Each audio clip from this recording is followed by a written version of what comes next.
నమస్కారం, నా పేరు జ్యోతి. ఎస్జీబీ న్యూస్ కి స్వాగతం. ముందుగా హెడ్లైన్స్. స్టీల్ ప్లాంట్ ప్రగతి మైదానంలో 21,000 మందికి పట్టాలు పంపిణీ చేయనున్న సీఎం చంద్రబాబు. 2 గంటల్లో పట్టాలు పంపిణీ పూర్తి చేస్తామన్న జిల్లా collector Praveen Kumar. Narayana IIT academy హాస్టల్లో నార్త్ ఇండియన్ స్టూడెంట్స్ సిబ్బంది మధ్య కొట్లాట.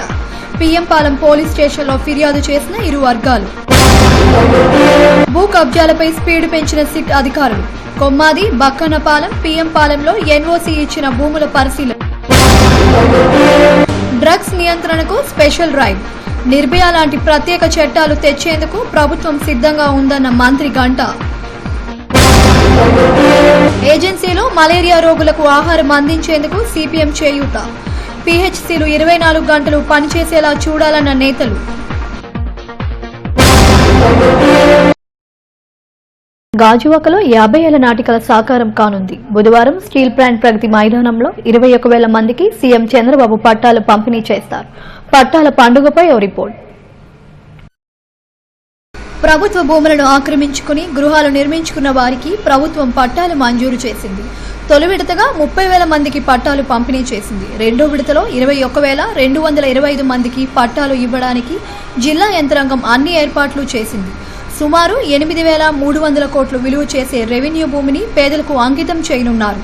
గాజువాక హౌస్ కమిటీ సమస్య కూడా ఈ పట్టాల పంపిణీతో కొంతవరకు పరిష్కారమయ్యే అవకాశం ఉందని జిల్లా కలెక్టర్ ప్రవీణ్ కుమార్ తెలిపారు. 296, 301 జీవోల ప్రకారం ఈ 21,000 మందికి పట్టాలు పంపిణీ చేస్తున్నట్లు కలెక్టర్ చెప్పారు. అందరికీ తెలుసు, లాస్ట్ 26 మంత్స్ ముందు దాదాపుగా 30,686 పట్టా డిస్ట్రిబ్యూషన్ బెనిఫిషరీకి పట్టా డిస్ట్రిబ్యూషన్ చేయడం జరిగింది.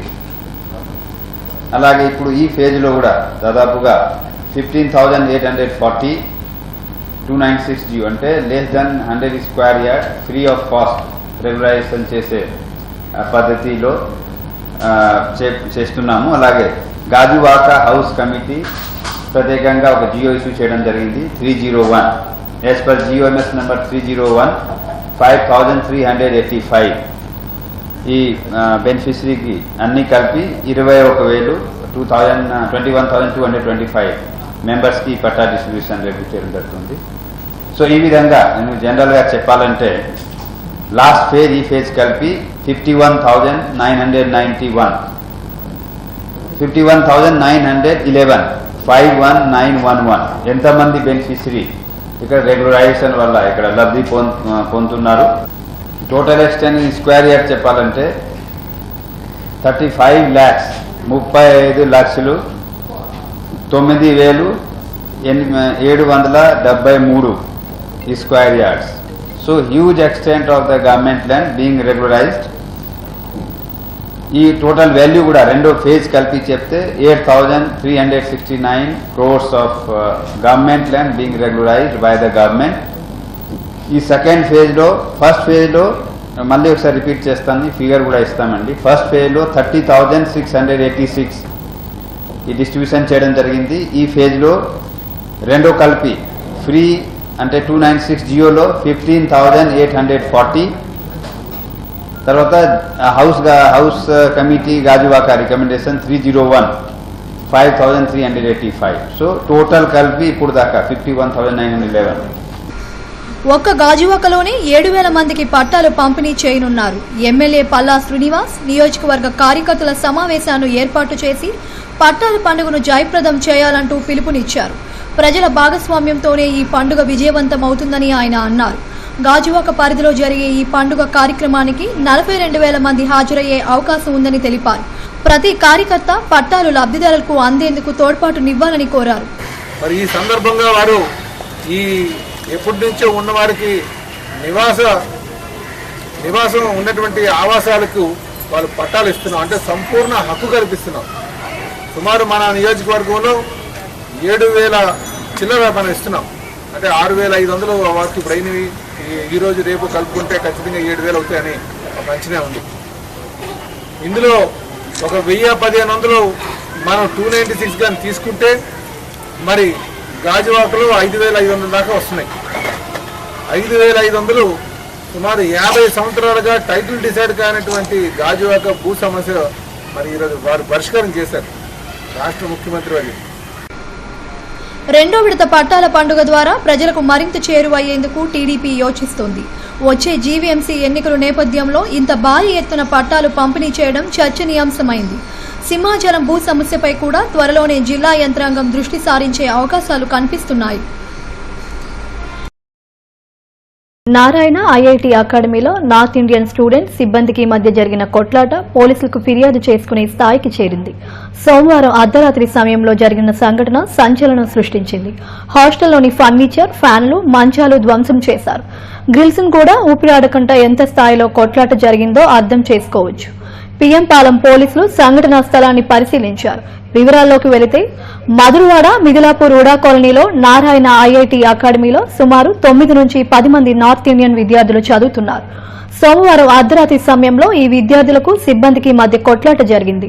కొట్లాట పెద్దది కావడంతో మంచాలు, ఫ్యాన్లు, ఫర్నిచర్, గ్రిల్స్ కూడా ధ్వంసం చేశారు.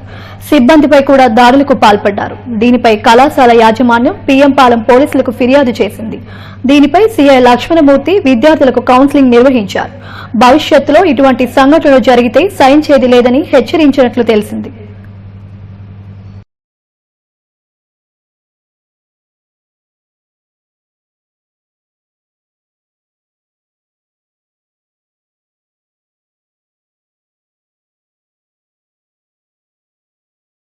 ప్రభుత్వ భూముల కబ్జాపై సిట్ అధికారులు స్పీడ్ పెంచారు. మధురవాడ, కొమ్మాదిల్లో భూ కబ్జాల ట్యాంపరింగ్ పై సిట్ ను ప్రభుత్వం నియమించింది. ఎన్ఓసీలు ఇచ్చిన భూములపై సిట్ అధికారులు క్షేత్రస్థాయిలో పరిశీలన చేశారు. సిట్ స్పీడ్ పై ఓ రిపోర్ట్.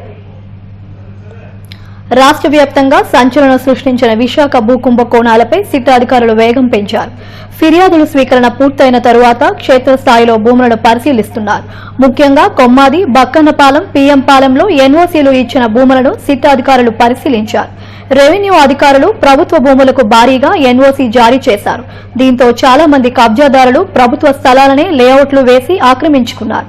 సిట్ అధికారులు కూడా దీన్ని ప్రధాన అంశంగా చేసుకుని దర్యాప్తు ప్రారంభించారు.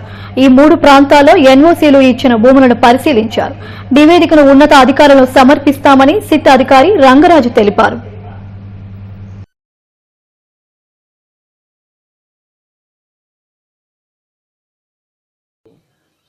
ల్యాండ్ సంబంధించిన ఇర్రెగ్యులారిటీస్ మీద సిట్ అనే టీం వేశారు, మీకు అందరికి తెలుసు. ఆ సందర్భంగా ఎన్ఓసీలు ఇచ్చిన ఫైల్స్ను వెరిఫై చేస్తున్నాం. ఎన్ఓసీ ఫైల్స్ వెరిఫై చేసినప్పుడు ఈరోజు 3 సైట్లు కూడా ఫిజికల్ వెరిఫికేషన్కి వచ్చాం. కొమ్మాది ఒకటి, అలాగే బక్కన్నపాలెం ఒకటి, పరదేశపాలెం, ఈ 3 వెరిఫై చేసి ఉన్న ఫీల్డ్ పొజిషను అలాగే మిగతా రికార్డ్స్ కూడా తర్వాత వెరిఫై చేయాల్సి ఉంటుంది. ఇప్పుడు ఫీల్డ్ వెరిఫికేషన్ చేసాం. దాన్ని బట్టి మేమేమో ఫర్దర్గా డీటెయిల్స్ మా ఆఫీసర్స్కి ఫర్నిష్ చేస్తాం. డ్రగ్స్ నియంత్రణను ప్రభుత్వం సీరియస్ గా తీసుకుంది. యువతను, విద్యార్థులను నిర్వీర్యం చేసే డ్రగ్స్ ను ఉక్కుపాదంతో అణిచివేయడానికి ప్రభుత్వం సిద్దమవుతుంది. కళాశాలలు, స్కూళ్లలో అవగాహన సదస్సులతో పాటు డ్రగ్స్ సరఫరాదారులపై కఠిన చర్యలు తీసుకోవడానికి అధికార యంత్రాంగం రెడీ అవుతుంది. ప్రభుత్వం తీసుకుంటున్న చర్యలపై ఓ రిపోర్ట్. డ్రగ్స్ నియంత్రణకు స్పెషల్ డ్రైవ్ నిర్వహించేందుకు రంగం సిద్దమవుతుంది. మెడికల్ షాపుల్లో వైద్యుల సిఫారసు లేకుండా ఎటువంటి మందులు అమ్మకూడదనే నిబంధనలు కఠినంగా అమలు చేయనున్నారు. మెడికల్ షాపుల్లో అమ్మే కాఫ్ సిరప్, వైట్నర్, పోర్ట్విన్స్ ఇంజెక్షన్ పై ప్రత్యేక నిఘా ఏర్పాటు చేయనున్నారు. నిర్భయ యాక్ట్ లాగే ఇటువంటి వారిపై ప్రత్యేక చట్టాన్ని తీసుకువచ్చే ఆలోచనలో ప్రభుత్వం ఉందని జిల్లా మంత్రి గంటా శ్రీనివాసరావు తెలిపారు. వ్యాపారవేత్తలు, మెడికల్ షాపుల యజమానులు డబ్బులు సంపాదించేందుకు అనేక మార్గాలు ఉన్నాయని, అందుకు విద్యార్థులను వాడుకోవడం తీవ్రంగా పరిగణిస్తున్నట్లు చెప్పారు. ఏయూ వైవీఎస్ మూర్తి ఆడిటోరియంలో డ్రగ్స్ నియంత్రణపై ఏర్పాటు చేసిన అవగాహన సదస్సులో ఆయన మాట్లాడారు. స్పెషల్ డ్రైవ్ పెట్టండి, అన్ని మొత్తం అది కార్పొరేట్ హాస్పిటల్ కావచ్చు, లేకపోతే మామూలు చిన్న స్టోర్స్ కావచ్చు, ప్రతిదీ కూడా మీరు ఒక స్పెషల్ డ్రైవ్ పెట్టండి. ఒక చిన్న సైకలాజికల్ ఫియర్ క్రియేట్ కావాలి వాళ్ళందరూ కూడా. ఇప్పుడు ఇందాక మీరు చెప్పారు, ఇందాక ఎస్పీ గారు చెప్పారు, చాలా ఈజీగా మనీ ఎర్న్ చేయడం కోసం కొన్ని షార్ట్ కట్స్ ఆలోచిస్తూ ఉన్నారు. వాళ్ళు బిజినెస్లు చేసుకొని సంపాదించుకోవచ్చు, రకరకాలు చేసుకోవచ్చు, కానీ పిల్లల భవిష్యత్తు ఆడుకుంటూ అటువంటి మాత్రం మనం ఎవరిని స్పేర్ చేసిన అవసరం లేదు. మీరు స్పెషల్ డ్రైవ్స్ పెట్టండి, ఒక భయం క్రియేట్ చేయండి. ఎవరైనా అడ్వర్టైజ్ చేస్తే మేము రేపు ఇది క్యాబినెట్ కూడా మాట్లాడబోతున్నాం. సీఎం గారు కూడా చాలా సీరియస్గా ఉన్నారు. అవసరం వస్తే ఇప్పుడు నిర్భయ యాక్ట్ ఎలాగ పెట్టారో అటువంటి దీనికి తేవాలని కూడా ఆలోచిస్తా ఉన్నారు. అటువంటి చేసుకునే ముందు మన సైడ్ నుంచి ఇక్కడ మనం ఏవైతే ఉందో పర్ఫెక్ట్ గా ఇంప్లిమెంట్ చేయండి. స్కూళ్లు, కాలేజీలు, యూనివర్సిటీలకు హాజరయ్యే విద్యార్థుల పట్ల ప్రత్యేక శ్రద్ధ తీసుకోవాల్సిన అవసరం ఎంతైనా ఉందని ఏయుబీసీ ప్రొఫెసర్ నాగేశ్వరరావు అభిప్రాయపడ్డారు. విద్యతో పాటు విద్యార్థి ప్రవర్తనపై కూడా ఒక కన్నేసి ఉంచాలని ఆయన సూచించారు. విద్యా వ్యవస్థలో డ్రగ్స్ భూతం లేకుండా చూడాల్సిన బాధ్యత విద్యా సంస్థల అధినేతలు, ఉపాధ్యాయులు, ప్రొఫెసర్లపై కూడా ఉందని చెప్పారు. Because most of the students spend their time in the colleges and schools. Now it becomes a responsibility to see that our students behave well. They join the schools and colleges only for studies, and we should take care that they concentrate and they put all their efforts only on studies. As it was just now told earlier by a registrar, you can find the symptoms very easily. Easy మనీకి అలవాటు పడిన కొంతమంది యువతను చెడుదోవన పట్టించేందుకు drugs ను ఎరవేస్తున్నారని జిల్లా SP Rahul Dev Sharma తెలిపారు.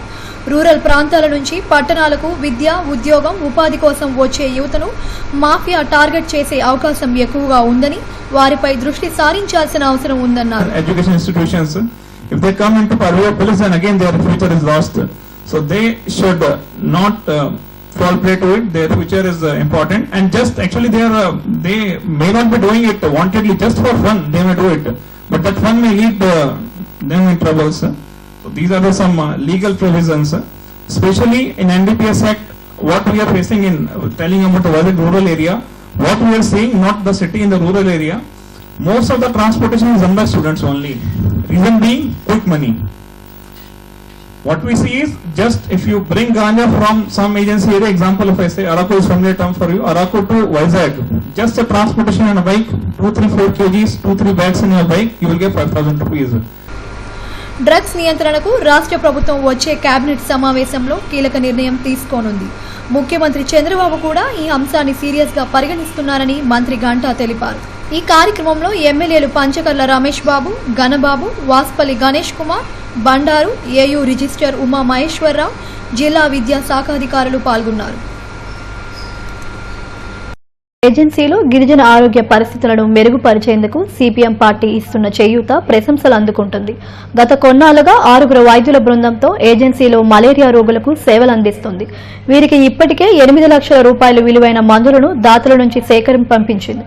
ప్రతి malaria రోగికి వైద్యంతో పాటు ఆహారం కూడా అత్యవసరం. దీన్ని ఏర్పాటు చేయడంలో ప్రభుత్వం పూర్తిగా విఫలమైంది. ఏజెన్సీలో 26 పిహెచ్సీలు ఉండగా ఇవి 24 గంటలు పనిచేయాల్సి ఉంది. నేటికి పనిచేయకపోవడంతో సిపిఎం ఆధ్వర్యంలో ఈ పిహెచ్సీల వద్ద ఉచిత భోజన కేంద్రాలను ఏర్పాటు చేశారు. వీటికి అవసరమయ్యే సరుకులను దాతల నుంచి సేకరించి ఏజెన్సీకి పంపిస్తున్నట్లు సిపిఎం రాష్ట్ర కార్యదర్శి వర్గ సభ్యుడు సిహెచ్ నర్సింగ్రావు తెలిపారు. పిహెచ్సీలో మలేరియా కోట్లు కెడుతున్నందున వాటిని తక్షణమే ప్రభుత్వం సరఫరా చేయాలని డిమాండ్ చేశారు. అందుకనే గిరిజన సంఘం ప్రజారోగ్య వేదికలో దీన్ని స్వయంగా నిర్వహించడం జరుగుతుంది. దానికి దాతలు ఈరోజు బియ్యాన్ని సేకరించి ప్రతి పిహెచ్సి 26 పిహెచ్సీల దగ్గర కూడా ఆహారాన్ని అందించేదానికి మేము ఏర్పాట్లు చేస్తున్నాం. దాతలకు ధన్యవాదాలు తెలియజేస్తా ఉన్నాం. గిరిజనుల ప్రాణాలు కాపాడడానికి ఇది సరైనటువంటి మార్గం. అందుకని వారికి ఆహారాన్ని, మందులు, వైద్యంతో పాటు ఆహారాన్ని కూడా అందించడం ద్వారా వారిని కాపాడడానికి అవకాశం అనేటువంటిది ఉన్నది. అందుకని మా సాయశక్తిలో మేము కృషి చేస్తా ఉన్నాం. ప్రభుత్వం కూడా ఇప్పుడైనా ఇక ముందు అయినా కూడా ఆహారాన్ని అందించేటువంటి ఏర్పాట్లు చేయాలని చెప్పేసి కోరుతున్నాం. అలాగే మలేరియా కిట్స్ లేవు, అందుకని వెంటనే పరీక్షలు చేసి అక్కడే నిర్ధారణ చేసి, వ్యాధి నిర్ధారణ చేసి వైద్యం అందించేదానికి సరైనటువంటి చర్యలు చేపట్టాలి. పరీక్షలు అస్సాం వరద బాధితుల సహాయార్థం సిఐటియు విరాళాలు సేకరిస్తుంది. పెందుర్తిలో యూనియన్ నాయకులు పలు షాపులు ప్రజల నుండి విరాళాలు సేకరించారు. ప్రకృతి బీభత్సానికి అస్సాంలో 10 లక్షల మంది ప్రజలు నిరాశ్రయులుగా మారారని ఆవేదన వ్యక్తం చేశారు. సేకరించిన నిధిని అస్సాం వరద బాధితులకు పంపిస్తామని తెలిపారు. ప్రజలు స్పందించి బాధితులను ఆదుకోవాలని కోరారు.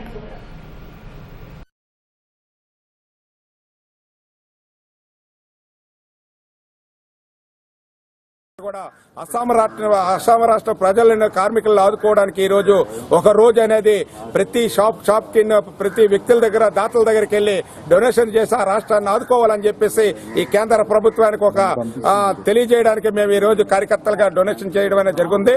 512 గ్రామాలు మొత్తం ముంపుకు గురయ్యి నాశనం అయిపోయినాయి. అలాగే 10 లక్షల మంది అస్సాం రాష్ట్రంలో ఉన్నటువంటి మురళీనగర్ స్కేటింగ్ పార్క్ వద్ద గౌరీ సేవా సంఘం ఆధ్వర్యంలో మంగళ గౌరీ నోము ఘనంగా నిర్వహించారు. పెద్ద సంఖ్యలో మహిళలు పాల్గొని మంగళ గౌరీ పూజల్లో పాల్గొన్నారు. అమ్మవారికి పసుపు కుంకుమలతో పూజలు చేశారు. వేద పండితుల మంత్రోచ్చారణల మధ్య శాస్త్రోక్తంగా పూజాధికారులు నిర్వహించారు. గత 19 సంవత్సరాలుగా మంగళ గౌరీ నోమును నిర్వహిస్తున్నట్లు నిర్వాహకులు తెలిపారు. అసోసియేషన్ గౌరవ అధ్యక్షుడు కొండలరావు, అధ్యక్షుడు వెంకట్రావు తదితరులు పాల్గొన్నారు. మాట్లాడితే గానీ మానవుడు కాదంట. తర్వాత కొన్ని సంవత్సరాలకి పిల్లవాడికి మాటలు సమర్పించాయి, మాట్లాడటం మొదలు పెట్టవాలి అని దుఃఖిస్తుంది తల్లి. ఈ విధంగా దుఃఖిస్తూ ఉన్నాను అని చెప్పాను. విశ్వనాథుడి దర్శనాన్ని చేసుకుని వస్తాను. ఈ మారు యమపడలో దానికి మూటగా కట్టి అటక మీద పెడదామని ప్రయత్నించేసరికి అటక అందటం లేదట. వెంటనే భద్రపరిచింది. తెల్లవారు లేవగానే రాకుండా మహాలక్ష్మి, మహాసరస్వతి, లలితా పరాభట్టారిక స్వరూపిణి మంగళగౌరీ దేవి యొక్క నోముది. మంగళగౌరీ నోము అంటారు దీన్ని. ఈ నోమును ప్రతి సంవత్సరము ఇంటిలో చక్కగా చేసుకోవాలి. వీళ్ళందరూ కూడా సంఘంగా చేరి అందరూ కూడా ఒక సుమారుగా 300 మంది పైమాటే అందరూ కలిసి వీళ్ళందరూ కలిసికట్టుగా చేసుకోవాలన్న ఉద్దేశంతో ఈ యొక్క నోముని ఇక్కడ నిర్వర్తించడం జరుగుతోంది. షోడశోపచారములతో తల్లికి ఉపచారంతో పూజ చేసి సహస్రనామార్చన చేసి అంగపూజ చేసిన తరువాత తల్లికి నివేదన సమర్పించి నీరామంత్ర పుష్పం అయిన తర్వాత తల్లి యొక్క కథ విశేషంగా చెప్పుకోవడం జరుగుతుంది. ఇది ప్రతి ఏడాది కూడా ఆనవాయితీగా సాంప్రదాయ ప్రకారంగా స్వామికంగా 300 స్త్రీలు కూడా ఏకంగా కూర్చొని స్వామి వ్రతం చేపట్టడం జరుగుతుంది. మా ఇదివరకు మేము రామమందిరంలో ఈ వ్రతం చేసేవాళ్ళని. మేము సుమారుగా ఇక్కడ ₹2 లక్షలు ఖర్చు పెట్టి ఈ యొక్క మన సంఘభవనం నిర్మించుకోవడం, అందువల్ల ఇక్కడే చేస్తే బాగుంటుంది, రామాలయం చెందైపోతుందని చెప్పేసి జీవీఎంసీ 62వ వార్డు దయాల్ నగర్లో పెంటమాంబ అమ్మవారి పండుగను ఘనంగా నిర్వహించారు. తప్పెటగుళ్లు, డాన్సులు, నేల వేషాలు, అమ్మవారి వేషధారణతో కళాకారులు ప్రత్యేక ఆకర్షణగా నిలిచారు. భారీ ఊరేగింపు నిర్వహించారు. ఈ కార్యక్రమాన్ని గాజువాక నియోజకవర్గ వైకాపా ఇన్ఛార్జ్ తిప్పల నాగిరెడ్డి ప్రారంభించారు. ఈ కార్యక్రమంలో వార్డు వైకాపా నేతలు బొడ్డి నరసింహపాత్రుడు, గోవింద తదితరులు పాల్గొన్నారు.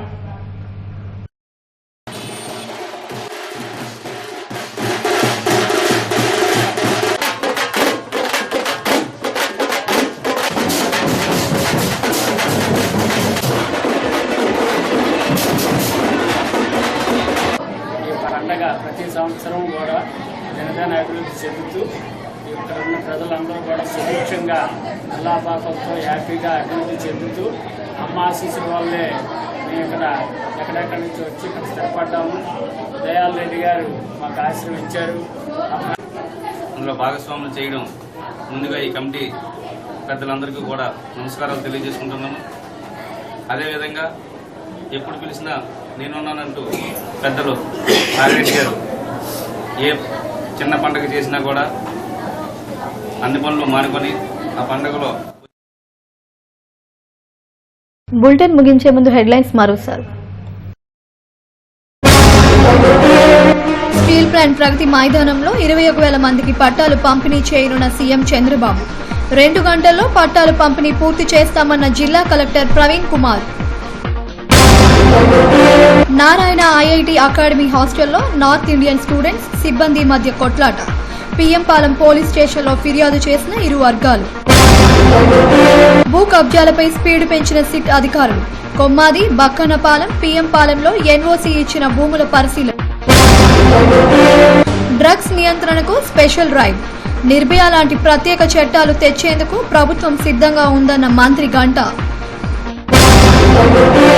ఏజెన్సీలో మలేరియా రోగులకు ఆహారం అందించేందుకు సిపిఎం చేయూత. పీహెచ్సీలు 24 గంటలు పనిచేసేలా చూడాలన్న నేతలు.